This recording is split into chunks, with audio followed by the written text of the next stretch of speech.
Most people come to Hawaii for a holiday, and most of my friends think that I'm on a holiday and resting. I wish they were here to see what's happening.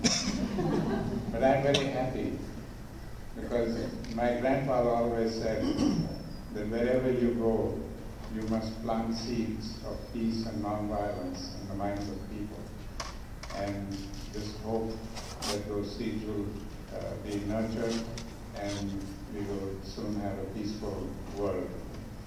So I've come here and I've had this opportunity to reach out to so many people in the last 2 days. In fact, I was talking with some friends this afternoon, and it's just 2 days since we've been here, but it seems like 2 months. We have achieved so much during that period. And I've touched a lot of people and planted a lot of seeds, and I hope that those seeds will be nurtured. I want to speak to you today about my grandfather's philosophy of nonviolence.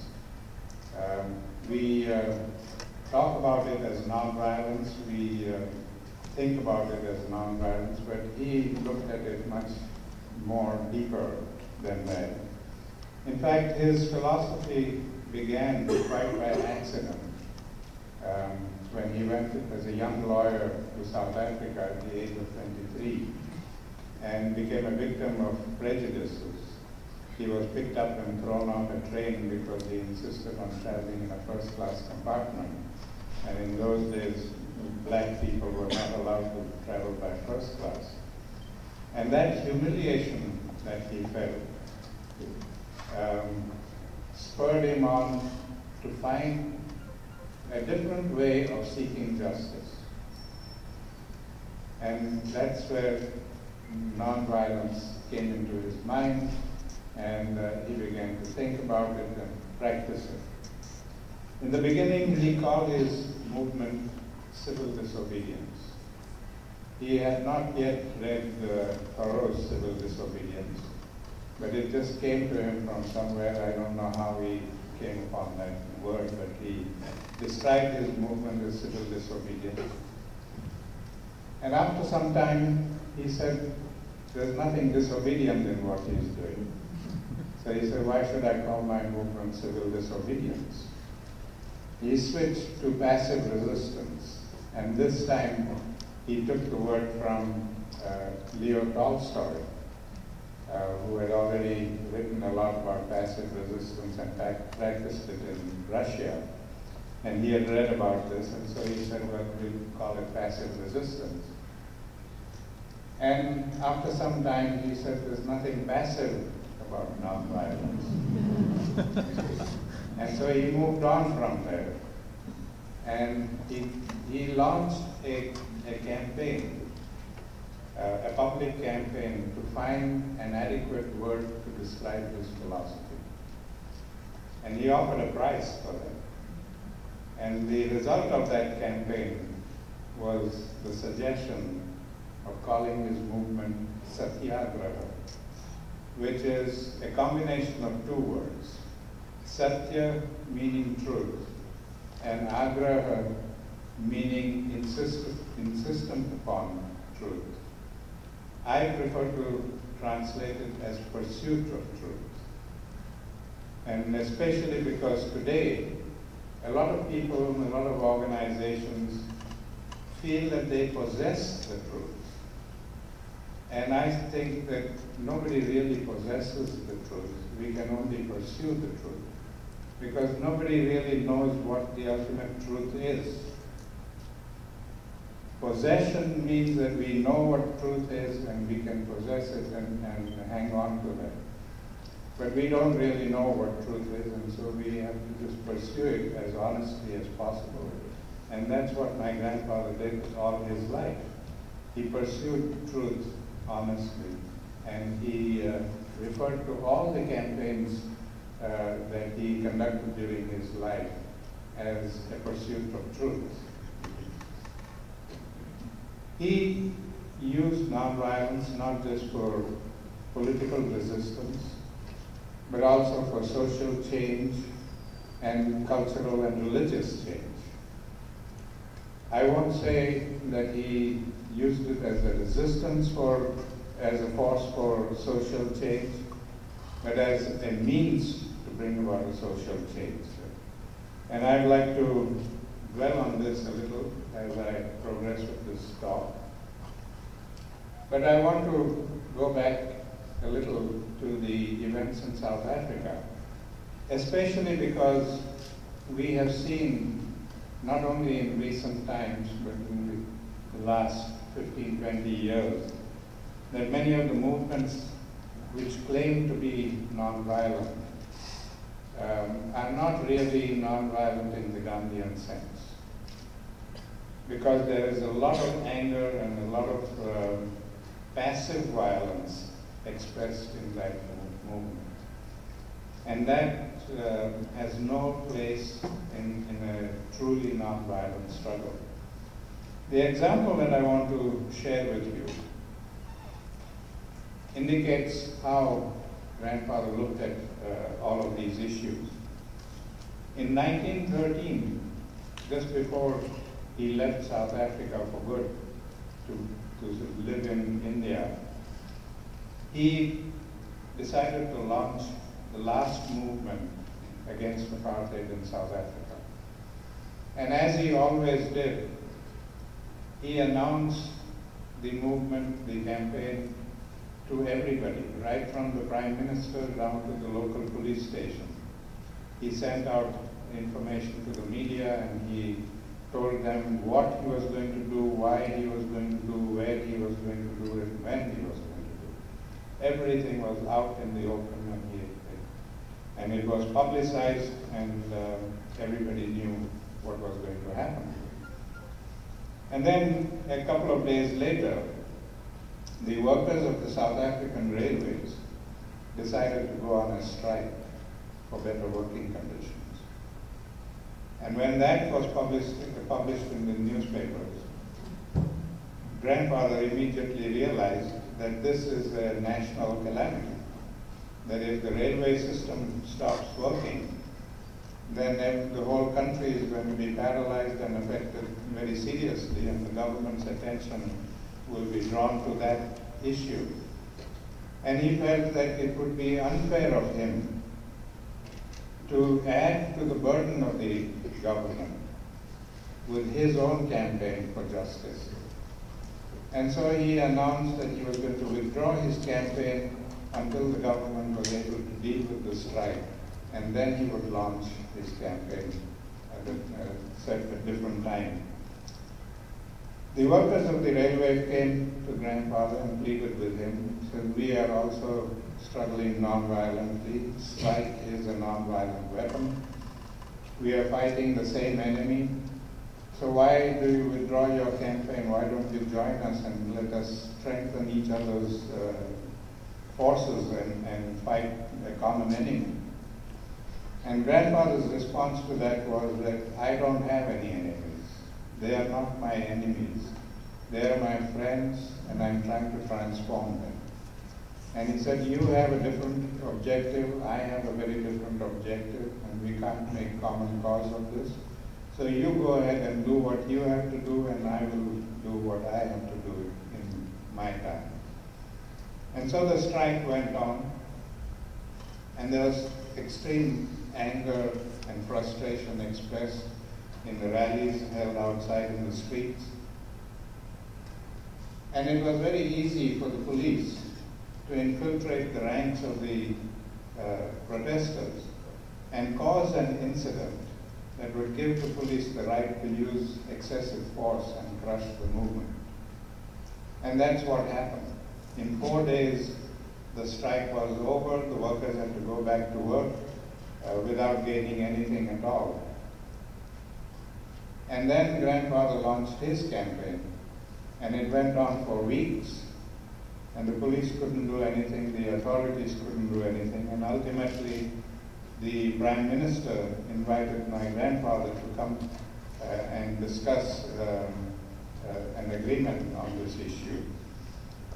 And at that time, General Smuts told my grandfather, he said, I could deal with those strikers because there was so much anger and frustration there that I could cause an incident and use force to crush them. But I don't know how to deal with you because you are so loving and respectful and compassionate that I can't do anything to crush you.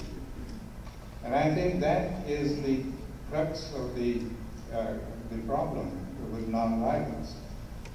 That it's not enough that we don't use any physical force, but it's also important that we don't use any passive force or any anger or frustration. That we have to be respectful, we have to be understanding, we have to be compassionate, and never consider the other person an enemy. They are not enemies, they are friends. Enemies exist only in the culture of violence. And unfortunately, as human societies everywhere, we have adopted a culture of violence as a way of resolving conflicts, and in fact as a way of life. It seeps so deeply into us that every aspect of our life, our relationships, our parenting, our business, everything is violent. We use violence in religion, we use violence in business, we use violence in personal relationships, in every aspect of it. And it's that culture of violence that divides the humanity into enemies and friends.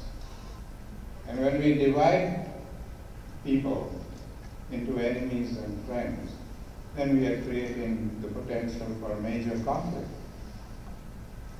Whereas in a culture of nonviolence, there are no enemies, everybody is a friend, and everybody is respected, and everybody is treated equally, and the relationships are strong, and so all the good aspects in a human being emerges.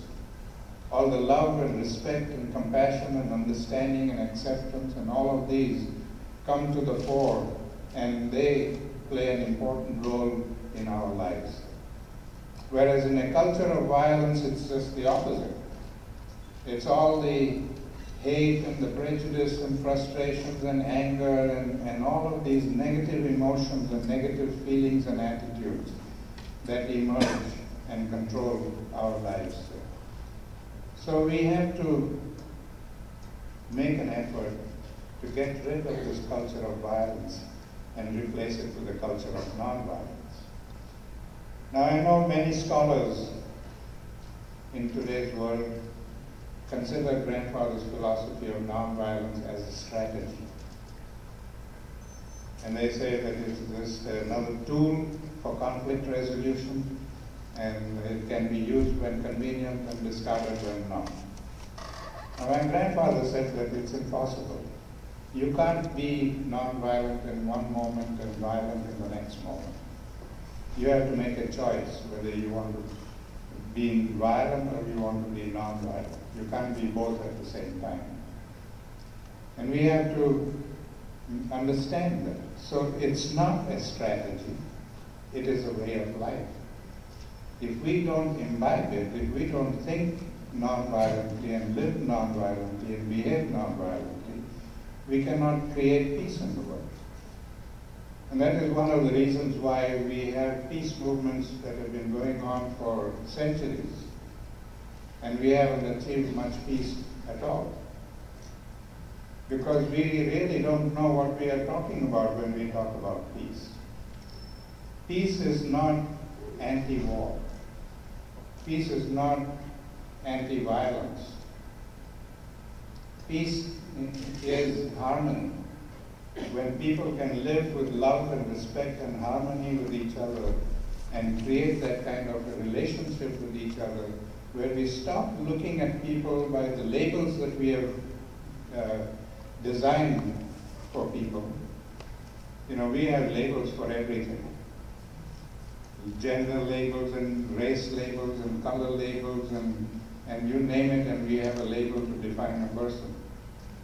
And every time we put a label on a person, we are building a wall between that person and ourselves. And every wall that we build between people is a potential conflict. And that's how this whole process adds to the conflicts in our lives, personal lives, and they get translated into national lives and the life of all the people in the world. So it's important for us to understand the philosophy thoroughly and accept it as a way of life and not just as a strategy, and become the change that we wish to see in the world. It's only then that we can really practice this.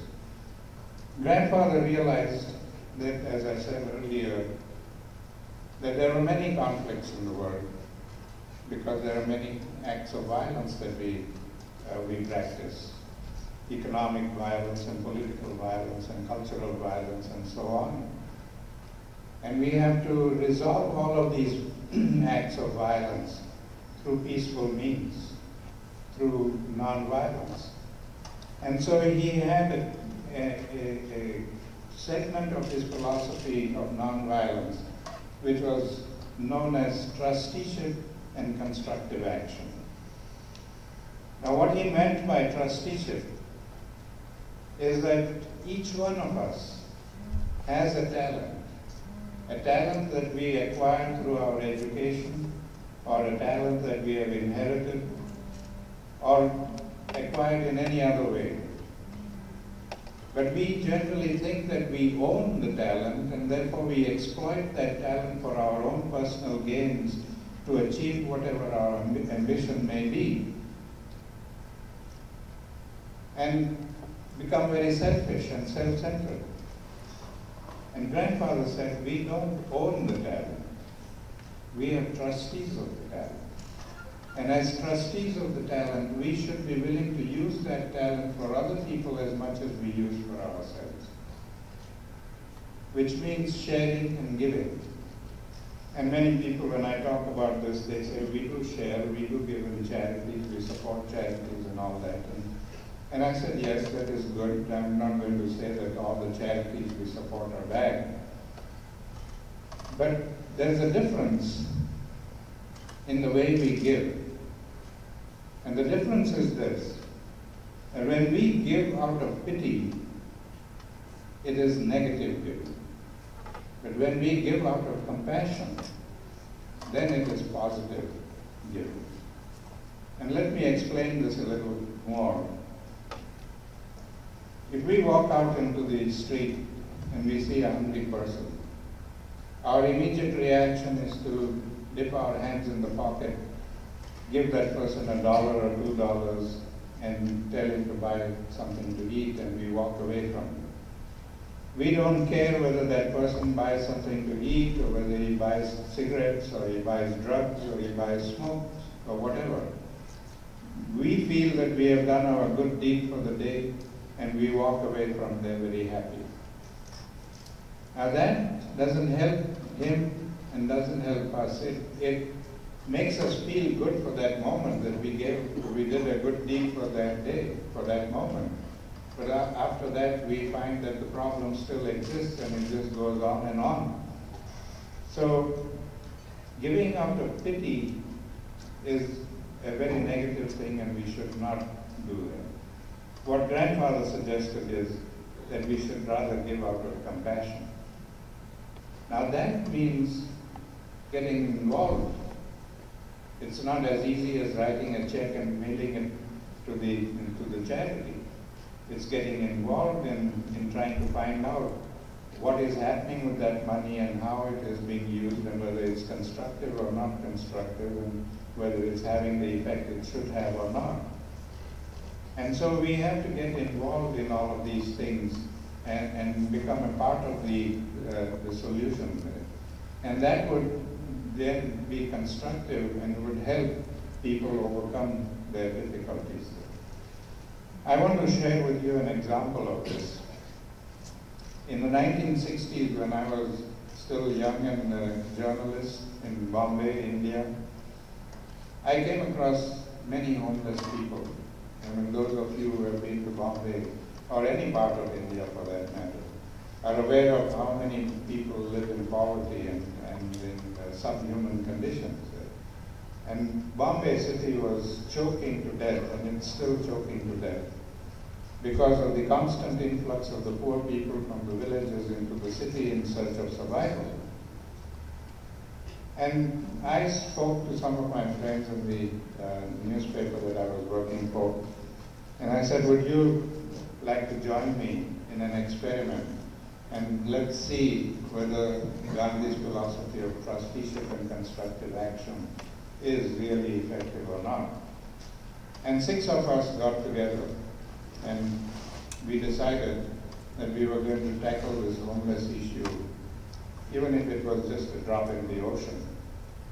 We spoke to about 800 people who were living on the sidewalks, who had no significant job.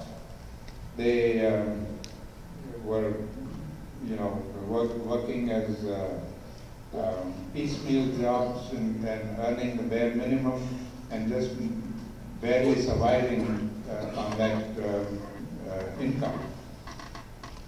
And we brought them together and we spoke with them and we told them what we were planning to do.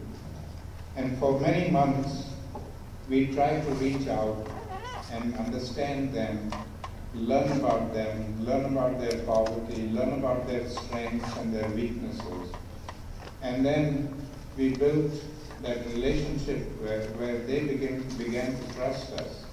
And they didn't look at us as another group of people who are coming, do-gooders, who are coming here to probably stand for the next election or something and wanting our votes. So we built a constructive relationship with them. And then we told them that we want to help you economically, but we want you to be a part of the solution. We are not going to give you anything on a platter. We challenged them to save a coin every day. Now this was ridiculous. A lot of people laughed at us and said, how do you expect these poor people to save a coin every day when they don't know where the next meal is going to come from? And we said, we don't know how they are going to do it, but they have to do it. They have to decide how they were going to do it. We told them, you give up something that you can give up. If you drink 3 cups of tea a day, drink 2 cups of tea a day. Or if you smoke, give up smoking. Whatever you do, or work extra hours, whatever it is you want to do, you decide for yourself and do it, but save a coin together every day. And they took up this challenge, and this was in 1970, early 1970. By the end of 1971, they came back to us with the equivalent of $11,000. And with that money, we bought them 10 second-hand textile machines. Because during our discussions with them, we realized that these people, at one time in their life, were involved in handloom textile production. Each house had a little loom where they made cloth and they sold it and earned money. But they were run out of business when the big textile industry came in, and they lost everything that they had.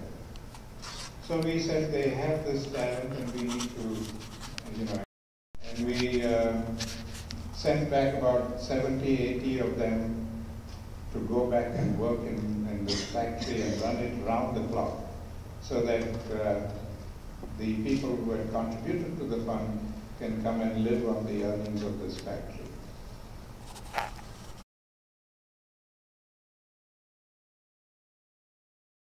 Or any of these things. I mean, it was all alien to them.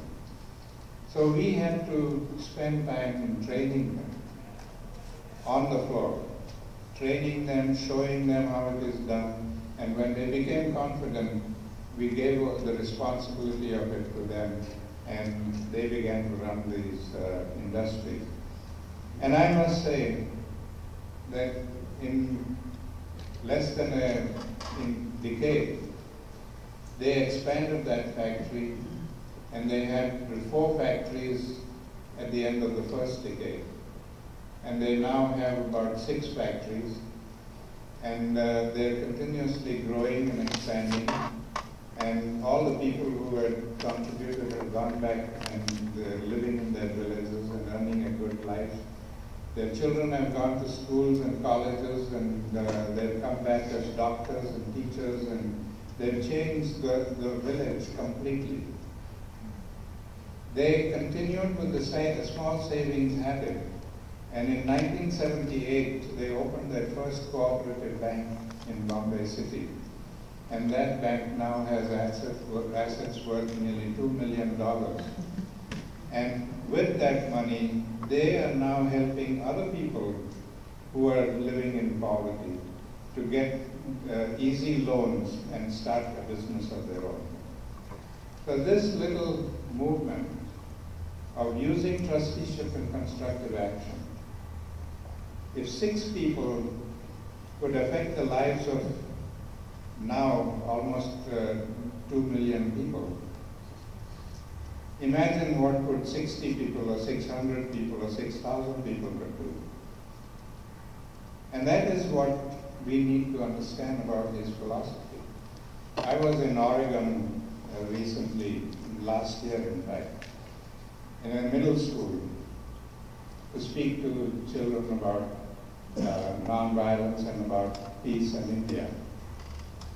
And I spoke to them about the children that still exist in India who have no food to eat.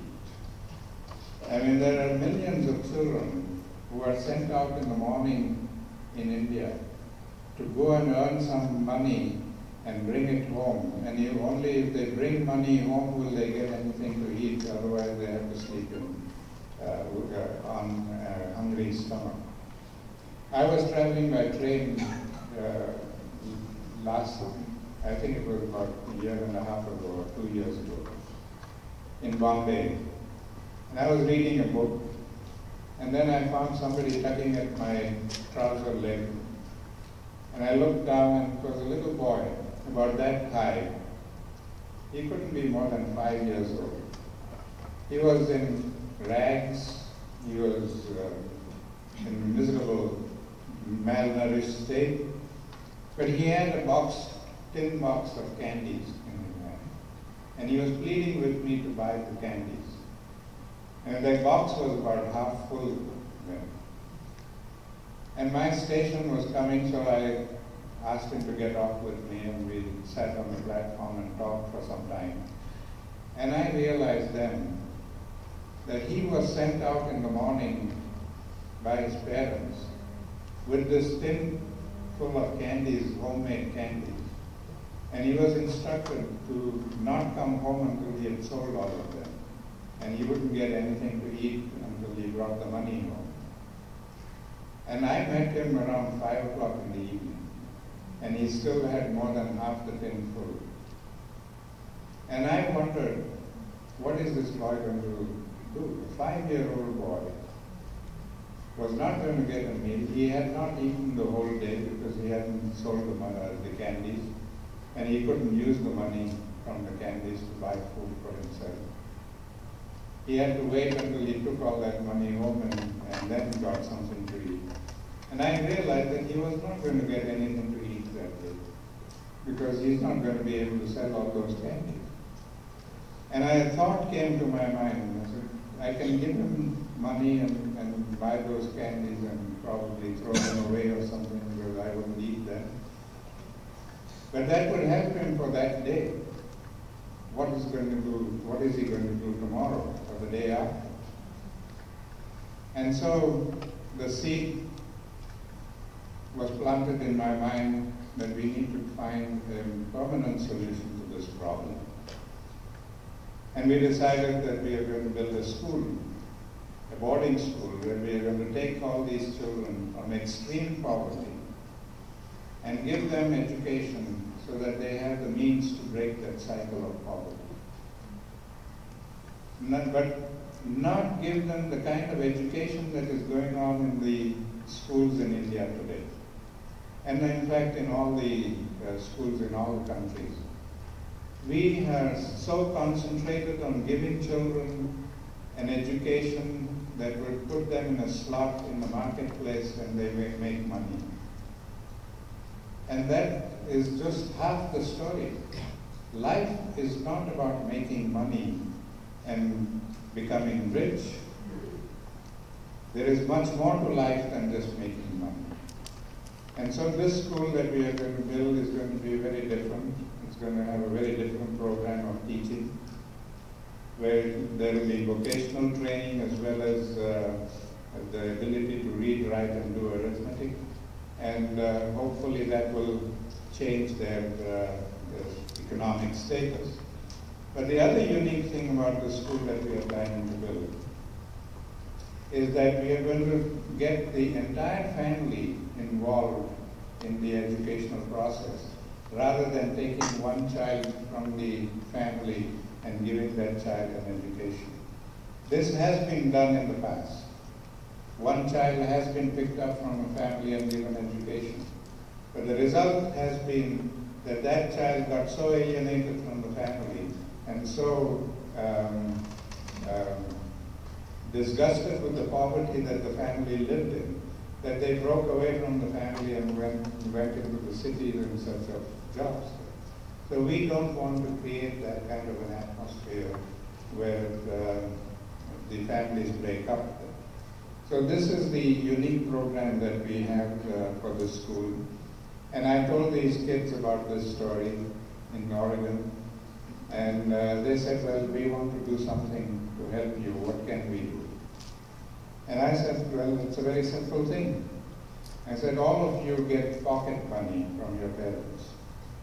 And you generally go and buy candy or soda or something that you really don't need, but just because you have the money, you go and buy it. I said, suppose if you decide, all of you in the school, all the children decide, that you're going to use only half the pocket money for your own personal requirements, and give the other half in a fund to help some poor people somewhere in the world. I said, you have almost 800 children in the school. If all 800 decided to do this, and if all 800 put away a quarter a day, how much would you be able to save? And they took up this challenge. And just a few months ago, I got a check from them for $4,000. And all these kids, middle school kids did this. So these are things that we need to do and understand and contribute to things. It's not just big amounts, but little things. And that instills in the children an awareness of other people, the way they live, and what we need to do about it. I take a group on a Gandhi legacy tour every year to India. It's a 2-week tour, and it's open to anybody who wants to come. One year we had students from Wesley College. You know the Wesley College in Massachusetts is a very liberal women's college. We had about 18 students, all between 18 and 19-year-olds, and 2 professors who had come on the tour. And the tour is designed very modestly. We don't travel by air, we travel by trains and buses, as common people do. And we go into the villages and we see how the village people live. And then we come into the cities and go into the slums and see how people in the slums live. Well, in 4 days, the first 4 days, these young women were getting a little antsy because they couldn't find the luxuries they were accustomed to. They had to sleep on beds that they were not really accustomed to, very hard or very soft. They didn't have hot water baths and so on. They were complaining all the time about it. On the 4th day, we reached the city of Ahmedabad in Gujarat. It's the capital city of the state. And a brand new 5-star hotel had just opened. And they were willing to attract customers, so they offered very reasonable rates to our travel agency there, and they booked us in that 5-star hotel. So when we got into the hotel and waiting for our rooms to be assigned to us, all these women were thrilled, and they were so excited, and they were jabbering away in the lounge there, how they were going to sleep finally in a nice bed, and going to have a hot water bath and be able to wash their hair and all that, and they were just excited, totally were. And then they went up to their rooms, and in less than an hour, all of them came back looking for me. And I said, Mr. Gandhi, we have to move from this hotel. We can't live here. I said, why? And they said, well, we went up to the rooms and we looked out of the window and we saw all those poor people living in the slums right below our windows there. And we feel very, what's the word I'm looking for? Guilty. We feel very guilty that they have to live that way and we are living in all this luxury. And I said, well, this is a lesson for you.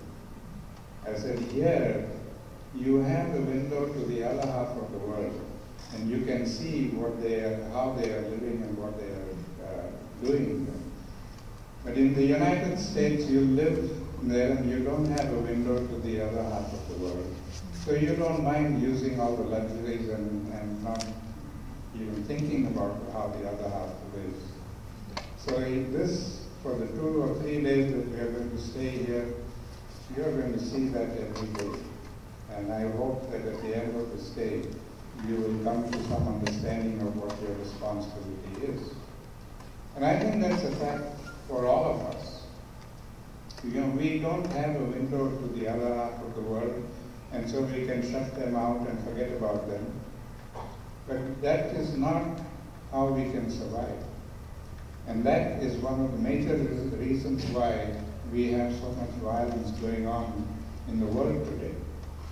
And unless we build that kind of understanding and compassion for everybody in the world, and realize that no country in the world can secure its borders and live in isolation by itself, that security of every nation is dependent on the security of the world. And it's only when we create that kind of a relationship with the whole world that we will be able to live in peace and harmony.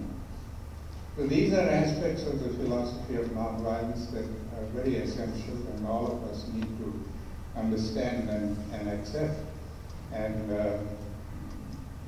change our relationships with people. And it has to begin with each individual. We can't wait for somebody else to make the change first. We have to make the change ourselves. And we have to create that peace within ourselves if we want to create the peace outside. We cannot be in turmoil inside and work for peace outside. It has to begin from our own hearts and grow from there. So I would like to leave you with these few ideas and one final story that I always share with people because it was a very favorite story of my grandfather, and he always told us this every time we met him. The story of an ancient Indian king who once became very curious about the meaning of peace. And he invited all the intellectuals in his kingdom to come and explain the meaning of peace. And everybody came and did their best, but nobody could satisfy the king. And so one day there was an intellectual from another town who came on a visit, and the king asked him to explain the meaning of peace. And this intellectual said, the only person who can give you a satisfactory answer is an old sage who lives outside your kingdom. But he is so old that he cannot come to you. You will have to go to him and ask him this question. So the next day the king went to the sage and asked him the meaning of peace. And the sage quietly went to the back of the house and came back with a grain of wheat and placed that grain of wheat in the king's palm and said, here is your answer. And of course the king didn't know what a grain of wheat had to do with peace. But he didn't want to show his ignorance, so he quietly clutched that grain of wheat and went back to his palace, found a little gold box, and he placed that grain of wheat in the box. And every morning he would get up and open the box to look for an answer, and he couldn't find any answers. And then a few days later, this intellectual came back on a return visit, and the king asked him to explain. He said, "You sent me to the sage and he gave me this grain of wheat, and I don't know what the grain of wheat has to do with peace." And that's when the intellectual said, "It's very simple." He said, "As long as you keep this grain of wheat in this box, nothing is going to happen. It will eventually rot and perish, and that will be the end of the story. But if you allowed this grain of wheat to interact with all the elements, if you had planted this outside in the soil, it would sprout and grow, and very soon you could have a whole field of wheat." And that is the meaning of peace. If somebody has found peace and they keep it locked up in their hearts for their own personal gains, it will perish with them. But if they let it interact with all the elements, it would spread and grow, and very soon we could have a whole world of peacemakers. So I've come here this evening to give you the grain of wheat that I got from my grandfather, and I hope that you won't let it perish, but let it interact, so that all of us together can transform this world and make it a better place for future generations. Thank you.